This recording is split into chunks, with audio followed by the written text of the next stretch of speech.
Discharge of contract. सबसे पहले आपको समझना होगा कि कॉन्ट्रैक्ट का डिस्चार्ज का मीन्स क्या है। देन हम समझेंगे remedies available to an aggrieved party in case of breach of contract, कि एक कॉन्ट्रैक्ट के डिस्चार्ज होने के बाद जो पार्टी है जिसने कॉन्ट्रैक्ट पर काम किया था, परफॉर्मेंस दी थी, तो उसको क्या क्या रेमेडीज अवेलेबल है ब्रीच ऑफ कॉन्ट्रैक्ट के बाद। तो हम वन बाय वन यहाँ पे डिस्कस करते हैं। तो पहले हम पढ़ते हैं डिस्चार्ज ऑफ कॉन्ट्रैक्ट कैसे हो सकता है। फर्स्ट है डिस्चार्ज बाय परफॉर्मेंस। नेम से क्लियर हो रहा है कि जो कॉन्ट्रैक्ट के अंदर जो परफॉर्मर होते हैं, तो प्रपोजल रखने वाला होता है और दूसरा एक्सेप्टर हो रहा है। जो आपका प्रपोजल रखने वाला है, सपोज मान लीजिए पीटर है, वो सेल कर रहे हैं अपनी साइकिल जॉन को कितने पर, 10,000 रुपए में। तो यहाँ पे जो पीटर जो है वो क्या परफॉर्म करेगा, वो जॉन को साइकिल ट्रांसफर करेगा और जॉन क्या करेगा, 10,000 उनको कैश में देगा या बैंक जो भी देगा वो उनको पेमेंट करेगा। तो डिस्चार्ज बाय परफॉर्मेंस का मतलब है जब कॉन्ट्रैक्ट से जुड़ी हुई दोनों पार्टी अपनी परफॉर्मेंस पूरी कर देती है, इसको हम बोलते हैं discharge of contract bye performance. अब यहाँ पे बात करेंगे सेकंड है discharge by mutual agreement. Discharge by mutual agreement का मतलब है जब प्रपोजल रखने वाला और एक्सेप्टर बीच में कुछ म्यूचुअल एग्रीमेंट कर लेते हैं और कॉन्ट्रैक्ट को पूरा मानते हैं, तो उसे हम क्या बोलते हैं, डिस्चार्ज बाय म्यूचुअल एग्रीमेंट। यहाँ पे हम एग्जांपल भी दे सकते हैं कि जो पीटर थे उन्होंने 1,00,000 रुपए जॉन से लिए थे और ये कहा था कि 1 साल के अंदर हम उनको लौटा देंगे। लेकिन हुआ क्या कि जो पीटर था, पीटर की जॉब चली गई और उसने फिर जॉब जाने के बाद जॉन से रिक्वेस्ट की कि अभी मैं आपको 1,00,000 रुपए नहीं पे कर सकता, मैं आपको 75,000 रुपए ही दे सकता हूँ, आप मुझसे ले सकते हैं अभी। तो जॉन ने एग्री कर दिया, ठीक है आप हमें 75,000 रुपए दे दीजिए। तो यहाँ पे जो दोनों पार्टी के बीच में जो कॉन्ट्रैक्ट का डिस्चार्ज हुआ है वो क्या हुआ है, बाय म्यूचुअल एग्रीमेंट। दोनों पार्टी ने आपस में एग्रीमेंट करके इस कॉन्ट्रैक्ट को पूरा किया है। थर्ड आता है discharge by impossibility of performance. Discharge by impossibility of performance क्या होता है कि जब हम कॉन्ट्रैक्ट के अंदर ये देखते हैं कि कॉन्ट्रैक्ट को पूरा करना पॉसिबल नहीं है, तो वो कॉन्ट्रैक्ट ऑटोमेटिकली क्या हो जाता है, डिस्चार्ज हो जाता है। जैसे मान लीजिए पीटर जो है, पीटर ने कॉन्ट्रैक्ट किया जॉन से कि वो उनकी सिस्टर से क्या करेंगे, शादी करेंगे। लेकिन कुछ दिनों बाद पीटर का एक्सीडेंट हो गया। तो एक्सीडेंट के बाद पीटर की जो हेल्थ थी वो ठीक नहीं थी, ठीक है ना, उसके एक्सीडेंट की वजह से जो प्रॉब्लम हुई थी, अब वो शादी नहीं करना चाहता जो है। तो यहाँ पे जो जॉन है, जॉन ये समझ लेगा कि अब वो कॉन्ट्रैक्ट क्या हो गया, ऑटोमेटिकली क्या हो गया, डिस्चार्ज हो गया, क्योंकि इम्पॉसिबिलिटी ऑफ परफॉर्मेंस है। हो सकता है एक्सीडेंट के बाद वो बच भी सकता है और मर भी सकता है। तो ये जो डिस्चार्ज है वो क्या है, इम्पॉसिबिलिटी ऑफ परफॉर्मेंस के कारण हुआ। आप इसको ऐसे भी समझ सकते हैं कि यदि कोई मान लीजिए कोई ऑथर है, उसने कोई बुक लिखनी है, ठीक है ना, लेकिन वो उस ऑथर के साथ कोई मिसहैपनिंग हो जाती है और वो बुक नहीं लिख पाता है, ठीक है ना, एक्सीडेंट हो जाता है, कुछ भी हो जाता है, तो वहाँ पे ऑथर का जो कॉन्ट्रैक्ट था बुक सेलर के साथ वो ऑटोमेटिकली क्या हो जाएगा, due to impossibility of performance discharge हो जाएगा, ठीक है ना। नेक्स्ट है discharge of contract by lapse of time. अब यदि हम यहाँ पे ऑथर का ही एग्जांपल लें और यहाँ पे हम देखें कि वो जो ऑथर था उसका एक्सीडेंट तो नहीं हुआ, लेकिन जो उसको टाइम दिया गया था वो उसको 4 मंथ का टाइम दिया गया था बुक लिखने के लिए, लेकिन उस 4 मंथ की ड्यूरेशन में वो बुक को लिख के नहीं भिजवा पाया। तो यहाँ पे contract due to lapse of time automatically क्या हो जाएगा, डिस्चार्ज हो जाएगा। तो यानी यहाँ पे हम कुल मिला के ये बात कर रहे हैं कि किस किस तरीके से कॉन्ट्रैक्ट को हम पूरा मानते हैं। अब देखते हैं discharge by contract by operation of law. Operation of law कब होता है, डिस्चार्ज ऑफ ऑपरेशन लॉ तब होता है जब मान लीजिए कोई प्रोमिसर है, उसकी डेथ हो जाती है, वो इंसॉल्वेंट हो जाता है, तो कहीं ना कहीं दूसरी पार्टी क्या करती है, उस पर केस करती है। तो वहां पे जो ऑपरेशन ऑफ लॉ की सहमति से ही कॉन्ट्रैक्ट को पूरा किया जाता है, तो कहलाता है discharge of a contract by operation of law.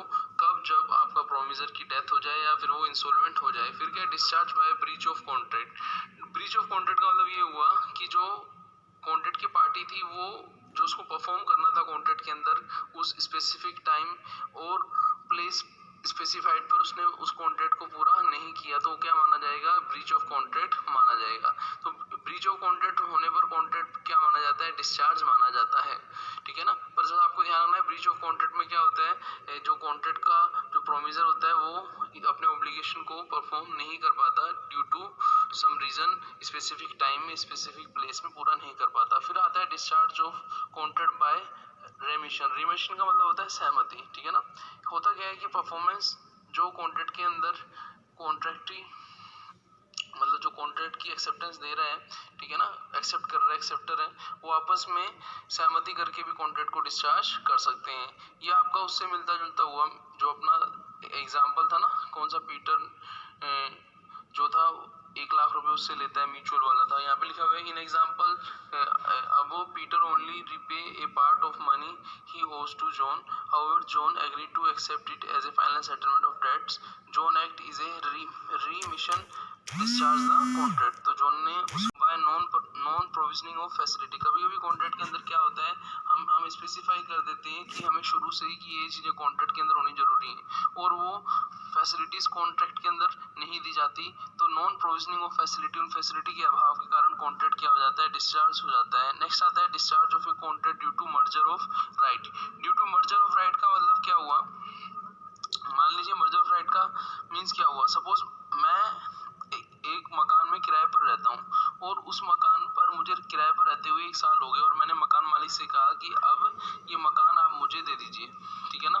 तो मकान मालिक ने मुझे वो मकान देने के लिए हाँ भर दी। अब मेरे ऊपर डिपेंड है कि मैं क्या करूं, उस मकान को किराए की तरह रहना चाहूं या फिर मैं उसको खरीद के रहना चाहूं। तो ये discharge of contract due to merger of rights होता है, जब एक सिचुएशन को दूसरी सिचुएशन ओवरराइड कर देती है तो उसको मर्जर ऑफ राइट्स कहते हैं। अब ये जो हमने इतने डिस्चार्ज देखे, इनके कुछ हम एग्ज़ाम्पल लेते हैं। जैसा कि आप देखें तो कुछ एग्ज़ाम्पल बीच में हमने मिसिंग किए हैं। जैसे आप यहीं पे देखें कि एग्ज़ाम्पल दिया है, Peter rents Jones apartment for 2 years, 1 year into the contract he offered to buy the property from John, who agree to enter a sale contract and Peter becomes the owner of the apartment. कि सपोज जो Peter थे उन्होंने John को जो apartment 2 years के लिए दिया था, after completion of 1 year of contract उन्होंने क्या किया, he offer to buy the property from John, और जॉन क्या हुए, who agree and enter a sale contract, कि जो उनका कॉन्ट्रैक्ट जो था रेंट का वो अब कॉन्ट्रैक्ट ऑफ सेल में कन्वर्ट हो गया है। तो यहाँ पे हम देखें कि जो डिस्चार्ज ऑफ कॉन्ट्रैक्ट हो रहा है वो due to merger of right हो रहा है। वहाँ पे एक पार्टी दूसरी पार्टी को अपना राइट्स दे रही है, अपनी ओनरशिप को दे रही है, तो ये क्या कहलाएगा, आपका discharge of contract due to merger of rights कहलाता है। हम कुछ एग्जांपल और भी देखें, जैसे हम एक बार शुरू से देख लेते हैं कि कौन कौन से हमने एग्जांपल यहाँ पे लिए थे। सबसे पहले हमने लिया था डिस्चार्ज ऑफ कॉन्ट्रैक्ट में एग्जांपल लिया था हमने बाय परफॉर्मेंस, कि जब Peter agree to sell his cycle to John, कि पीटर ने अपनी साइकिल जॉन को सेल की फॉर ए अमाउंट ऑफ 10,000, ठीक है ना, और आफ्टर डिलीवरी ऑफ साइकिल वो अमाउंट जो था, प्रॉमिस अमाउंट था, वो पे कर दिया। तो यहाँ पे आपका डिस्चार्ज दोनों पार्टीज़ की परफॉर्मेंस से हो जाता है, तो इसे हम क्या बोलते हैं, डिस्चार्ज बाय परफॉर्मेंस बोलें। फिर सेकंड हमने एग्जांपल देखा discharge by mutual agreement. Discharge by mutual agreement का हमने देखा कि जो पीटर्स थे, Peter owe ₹1 lakh to John and agree to pay within a 1 year, की पीटर्स जो है जॉन से 1 लाख रुपये ले रहे हैं, लेकिन कुछ टाइम बाद उनकी जॉब चली जाती है और वो रिक्वेस्ट करते हैं जॉन को फाइनल सेटलमेंट में वो कितना अमाउंट लें, बोलो 75,000। तो यहाँ पे फाइनल सेटलमेंट में जो आपका 75,000 का है वो क्या है, म्यूचुअल एग्रीमेंट है दोनों के बीच में, जिसमें दोनों पार्टी की कंसेंट है, तो ये क्या कहलाएगा, आपका डिस्चार्ज बाय म्यूचुअल एग्रीमेंट कहलाएगा। फिर हमने थर्ड में देखा discharge bye impossibility of performance. यहाँ पे हमने देखा था कि पीटर ने एक कॉन्ट्रैक्ट किया था किसके साथ, जॉन के साथ, टू मैरी हिज सिस्टर, उसकी सिस्टर से विद इन ए 1 year वो मैरिज कर लेगा, ठीक है ना। Peter meets the accident and become insane होने के कारण अब इम्पॉसिबिलिटी ऑफ परफॉर्मेंस है कि वो मैरिज नहीं कर पाएगा ड्यू टू एक्सीडेंट। तो इसका मतलब ये हुआ कि वो इम्पॉसिबिलिटी ऑफ परफॉर्मेंस के कारण कॉन्ट्रैक्ट को पूरा नहीं कर पाएगा। फिर है अपना contract by lapse of time. Lapse of time का मतलब ये हुआ कि जैसे हमने एक एग्जांपल लिया था, Peter takes a loan from John and agree to pay, कि उन्होंने एग्री किया था, बस यहाँ पे ये डिफरेंस क्या है, इंस्टॉलमेंट में पेमेंट करेगा every month for the next 5 year, आगे 5 साल के लिए उसको एग्रीमेंट में 5 year में पेमेंट करेगा। हाउएवर ही डज नॉट पे इवन ए सिंगल इंस्टॉलमेंट, उसने कोई भी इंस्टॉलमेंट पे नहीं की। तो जॉन कुछ टाइम बाद, John call him few times but he gets busy and takes no action. 3 year later, 3 साल बाद, he approaches the court him recover his money, तो उन्होंने कोर्ट में क्या किया, अप्रोच की, कोर्ट रिजेक्ट ही सूट, उन्होंने उनके मुकदमे को कोर्ट ने क्या कर दिया, रिजेक्ट कर दिया, क्योंकि जो टाइम स्पेसिफाइड था वो रिकवर डेट्स का वो क्या हो गया था, पूरा हो गया था। तो discharge by contract by lapse of time, इसमें हम जो ऑथर का एग्जांपल है वो भी ले सकते हैं कि ऑथर का जो एग्जांपल था कि ऑथर को टाइम दिया गया, इस टाइम के अंदर वो बुक्स लिख के भेज देगा, लेकिन ऑथर नहीं भेज पाया, तो discharge of contract by lapse of time हुआ। अब है discharge of contract bye operation of law. Operation of law में हमने देखा था कि जब लॉ का इन्वॉल्वमेंट होता है कॉन्ट्रैक्ट को पूरा करने में, हो सकता है ड्यू टू इंसॉल्वेंसी और डेथ ऑफ एनी प्रोमिसर, किसी की डेथ के कारण या इंसॉल्वेंसी के कारण जब लॉ परमिशन देता है कॉन्ट्रैक्ट को पूरा करने की, तो वो क्या कहलाता है, discharge a contract by law of operation of law कहलाता है। फिर हमने discharge of breach of contract का भी हमने यहाँ पे एग्जांपल देखा कि जो ब्रीच होता है, ब्रीच का मतलब है हम कॉन्ट्रैक्ट को क्या कर रहे हैं, पूरा नहीं कर रहे हैं, कॉन्ट्रैक्ट को हम बीच में ही तोड़ रहे हैं, तो वो जो ब्रीच है वो डिस्चार्ज ऑफ कॉन्ट्रैक्ट माना जाएगा। जैसे यहाँ पे आप देखें, if a party to contract fail to perform his obligation according to time and place, दोनों चीज़ें, टाइम और प्लेस पर उन्होंने काम पूरा नहीं किया, then it is said to have committed a breach of contract माना जाएगा। उस टाइम के बाद आप उस कॉन्ट्रैक्ट को पूरा नहीं कर सकते। जैसे आपने देखा होगा जब हम एडमिशन्स के लिए फॉर्म अप्लाई करते हैं तो वहाँ पे आपकी जो लिस्ट आती है, ठीक है ना, अस्थायी सूची आती है, फिर उसके अंदर आपको क्या करना पड़ता है, अपने डॉक्यूमेंट्स प्रेजेंट करने पड़ते हैं, लेकिन आप उस स्पेसिफाइड टाइम के अंदर अपने डॉक्यूमेंट्स पूरा नहीं करते, तो वो क्या माना जाएगा, discharge by breach of contract माना जाएगा कि उस स्पेसिफाइड टाइम के बाद आप डॉक्यूमेंट्स लेते हो तो वो एक्सेप्ट नहीं करेंगे, ठीक है ना। तो discharge of contract bye remission भी हमने देखा कि जो अब वो एग्जाम्पल था उसमें पीटर ने 1 लाख का जो एग्जाम्पल लिया था उसमें से 75,000 फाइनल सेटलमेंट में दिए थे, तो वहाँ पे उन्होंने सहमति दी थी और कॉन्ट्रैक्ट क्या हो गया था, पूरा हो गया था।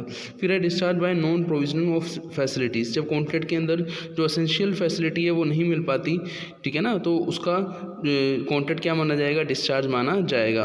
और जो आपका लास्ट जो था discharge of contract by due to merger of rights, हमने देखा ही था कि जब हम किसी रूम को रेंट पे ले रहे थे, फिर हमने उसी कॉन्ट्रैक्ट को रेंट से कॉन्ट्रैक्ट ऑफ सेल में कन्वर्ट करा लिया दोनों की म्यूचुअल कंसेंट से, तो discharge of contract due to merger of rights माना जाएगा। मिलते हैं नेक्स्ट लेक्चर में, थैंक्स।